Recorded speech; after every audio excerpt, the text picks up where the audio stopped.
আপনি যতই যুক্তি দেন, জার্মানি নিয়ে আসেন, সুইজারল্যান্ড নিয়ে আসেন, সব যুক্তি উদাহরণ নিয়ে আসেন ভাই, আমাদের দেশের বাস্তবতা হলো এই দেশের রাজনৈতিক দল হলো বেসিক্যালি দুইটা, আওয়ামী লীগ আর বিএনপি।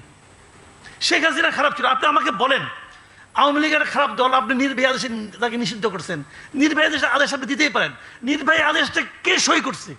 আপনি কে ভাই? আপনার কি গ্রহণযোগ্যতা ছিল আমাকে আপনি বলেন? আপনার কি অতীত, আপনার কি বর্তমান?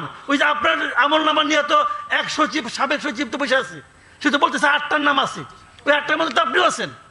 প্রশ্নটা হলো এটা যদি আইনগত ভাবে আদালতের মাধ্যমে হয়তো হোক, তারপর আপনি করেন। জাহিদুর রহমান, এই বিষয়ে মন্তব্য করতে চাইছেন? আওয়ামী লীগ নিষিদ্ধ হয় নাই। না না, আওয়ামী লীগ তো ইলেকশন করতে দিচ্ছে না ভাই। হয় নাই। আচ্ছা, আওয়ামী লীগ কি নৌকা মার্কা থাকবে? আমাকে বলতে দেন, আমাকে শেষ করেন, তারপর আপনি বলেন। আপনি আমাকে বলেন ব্যালট পেপারে কি নৌকা থাকবে? থাকবে না। তা আর আলাপ লাভ আছে? ওই আধ্যাত্মিক আলাপ লাভ আছে কোনো? ওই সময় আলাপ করেন আপনি, ব্যাকরণ নিয়ে আসেন, অমুক নিয়ে আসেন, তমুক নিয়ে আসেন, ব্যালট পেপারে নৌকা থাকবে কিনা, দ্যাট ইজ দ্য পয়েন্ট। কারণ আমি বলতে চাচ্ছি আওয়ামী লীগের স্বার্থ নিয়ে আমার কোনো কথা নাই। আমার কথা হলো যে লোকটা সারা জীবন নৌকায় ভোট দিয়েছে, তার জন্য আপনি কি রাখলেন?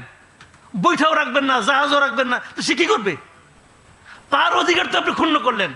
একটা রাষ্ট্র, একটা সরকার যখন এই ধরনের কাজ করে, সেই কাজটাকে আর আপনি যত খুশি বলেন